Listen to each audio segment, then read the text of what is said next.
Now, UX writing has changed a lot in the last months, and if you wanted to enter the field today, you would probably need to do things a little differently compared to just last year. So today, I want to share with you how I would proceed if I wanted to enter the field of UX writing this year.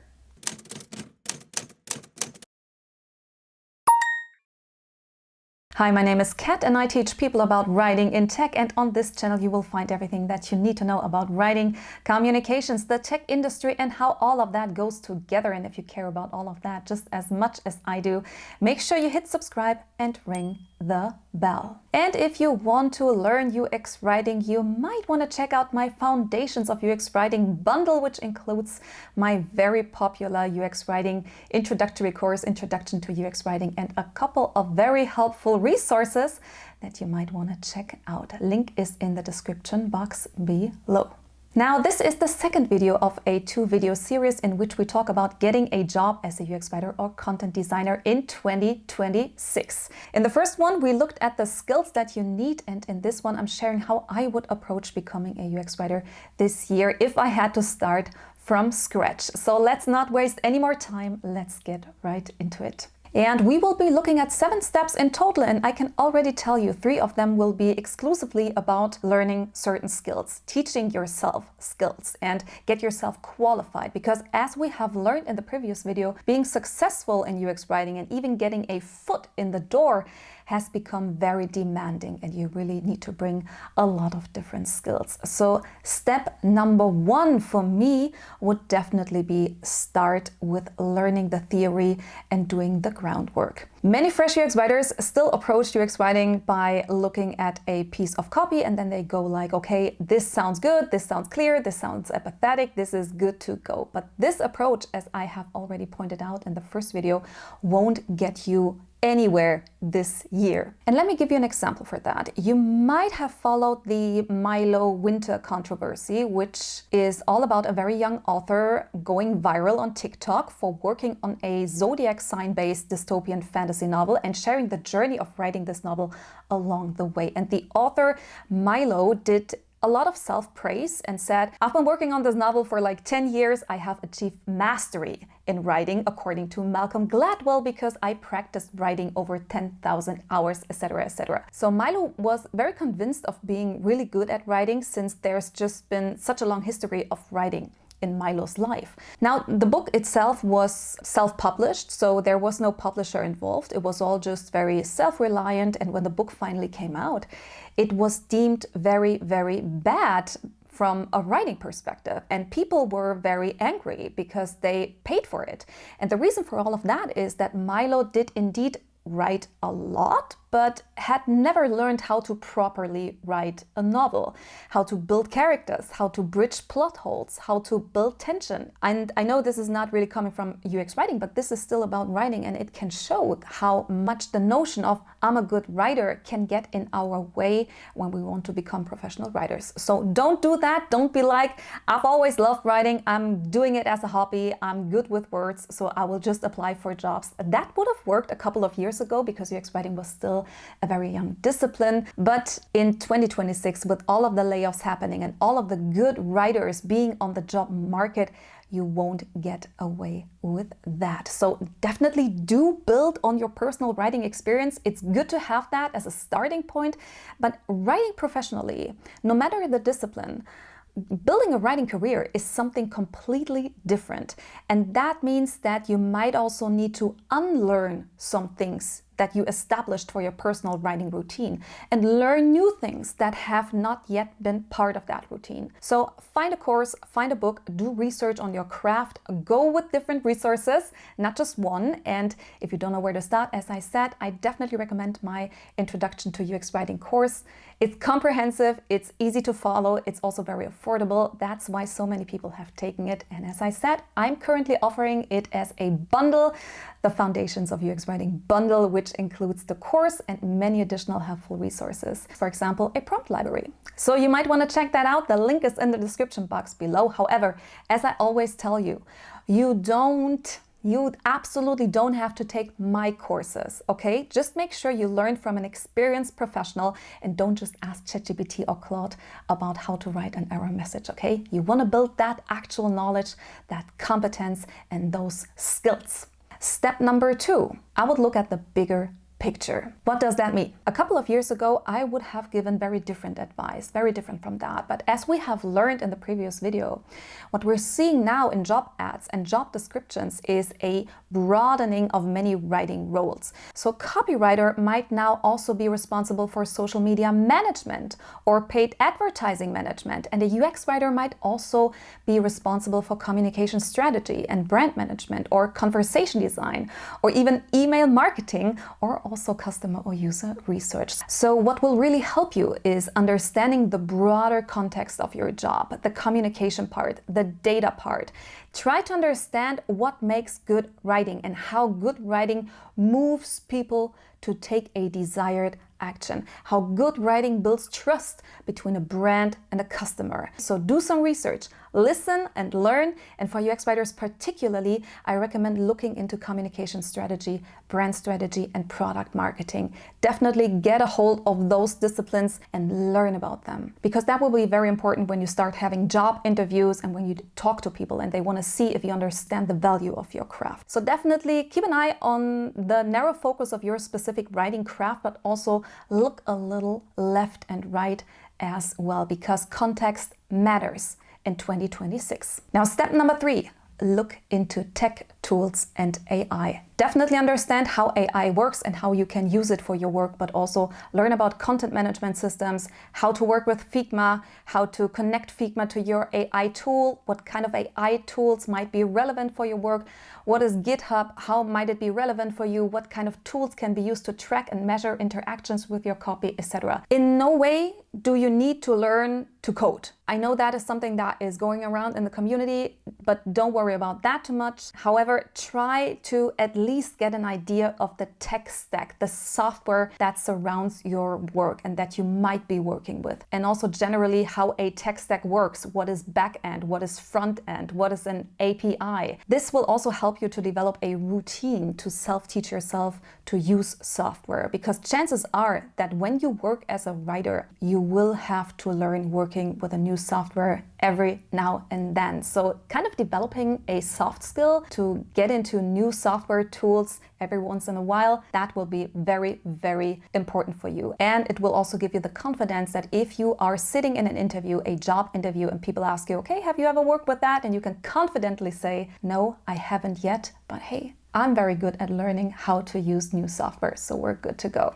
Now, step number 4, and this one I consider even more important, learn to understand data and research. I see a lot of writers trying to write professionally by making assumptions, especially about their target audience and what their target audience considers interesting and engaging and clear and accessible. And of course, that is insufficient because we want to make grounded decisions and we want to work as a professional writer. And that means that you don't make writing decisions based on your gut feeling. And when you teach yourself about data and research, you don't have to do that with real user data, because I always hear people saying, oh, I have no research experience because I have never been part of a project that involved research. Don't overcomplicate things. Do what you can do. Start by picking a random brand and conduct a competitor analysis for them, or conduct some research on laws that affect that brand or that industry, or conduct a social listening analysis for that brand, and then derive recommendations from your learnings.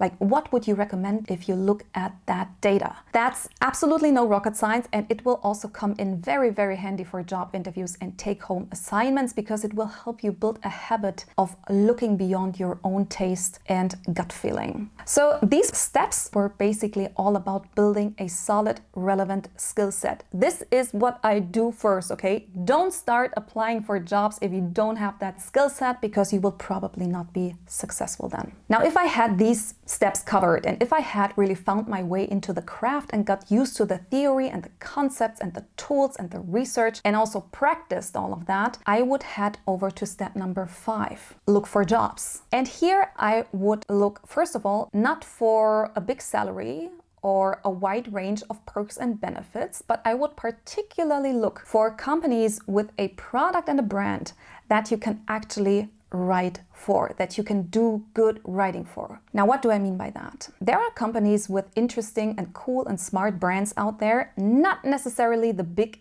extrovert, loud brands, just the actually smart, cool ones that can really benefit from good writing and that you can also sense would allow good writing to happen and support good writing. And on the other hand, if you see that a company only has like a really small, very simple website and nothing else planned, then the thing is that the writing will probably not take too long. It will not be strategically important. It will probably not be a big deal. So some products and brands will strongly benefit from your writing and you will play a key role on the product team and the marketing team and the brand team, and others just want a writer because they think they need one. They hire writers and then they don't have enough work to do, or they don't have interesting work to do, or writing is not strategically important.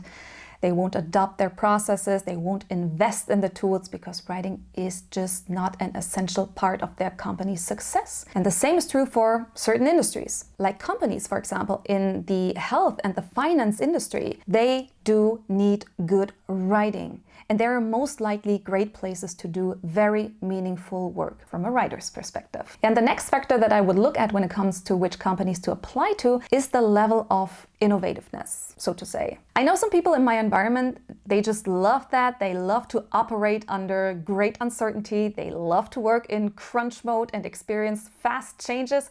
And others like to be able to take their time, they follow established processes and so on. So I would make sure that I know in which kind of environment I would prefer to work in this regard and see if a company matches my personal level of resilience to change or tolerance of speed and change and uncertainty, you know. But if I was a beginner, personally, if I had a choice, I would probably not opt for a company that is operating under crazily rapid speed so that I have the chance to learn something and to build experience without being in high alert, cutting corners, survival mode all the time.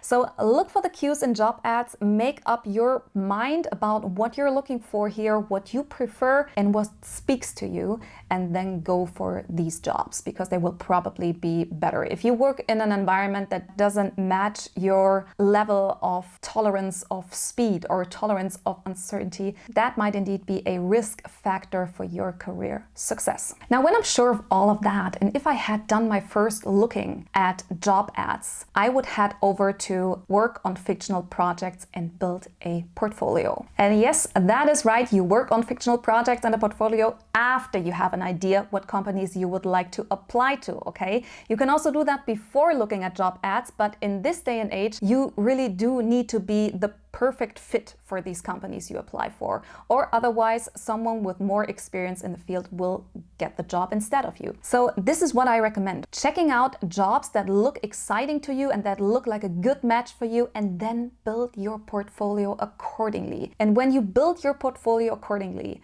make sure that you include different brands of the same kind, same industry, similar product, same cultural impact of the companies that you would like to apply to, and create case studies of entire flows, entire onboarding flows, entire registration flows, etc. Don't just rewrite one single error message and put it in there. This is not a portfolio piece. This is not a case study. I get a lot of these and I have to reject them because these kind of isolated pieces of writing say little to nothing about your skills. Instead, always present entire flows and of course include your research, your approach, your rationale, everything that needs to be included in order to prove that you have professional writing skills, whether or not you have experience in the field. Always show people that you've done your homework, okay? And now when I'm done with that, I would start applying for jobs. Of course, please, I know it is tempting and I know everybody says that everybody's doing that, but don't use AI for that. You can use AI for spell checking, for finding synonyms, etc.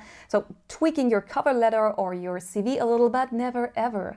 let AI write your first draft and then try to edit the AI tone out of it. That will simply not work, and recruiters are already tired of reading AI language, so just don't do it. You will waste your potential and probably miss out on great opportunities with this approach. So don't do that. Instead, sit down, put in the work, show them who you truly are, and don't cut corners. Just because you plan to apply to 30 jobs, don't apply to 30 jobs just randomly using AI, getting speed into that, but go for the 3 perfect matches and then give them the perfect job application. And something that you might want to keep in mind, I would probably not only apply for jobs that are openly advertised, I would also send out high-profile perfect match applications to smaller companies that don't have any open positions but could use a writer. It might be a long shot and the chances for success might be very low, but if you make a really good case for them, you analyze their brand, you analyze their potential when it comes to writing, you show them exactly how their business would benefit from you and your work, you might even have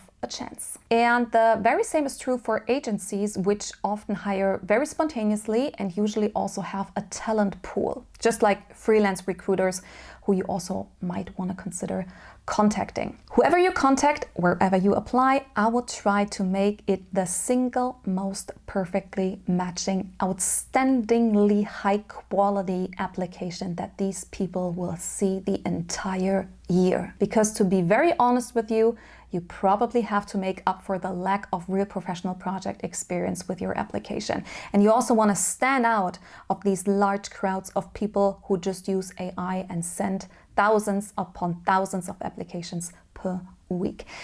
As I always say, in an increasingly generic world, your competitive advantage is all about doing carefully handcrafted, high-quality work. You can definitely involve AI later on when it's all about efficiency and scaling systems, but right now, in this stage, it's all about quality and standing out. So brainstorm with AI, spar with AI, but never ever let it write your application. And ultimately, what's also important is what comes after that, and that is keep on going. Finding a job as a beginner, as someone who enters the field, might take time. So keep going, keep learning, keep sharpening and refining your portfolio.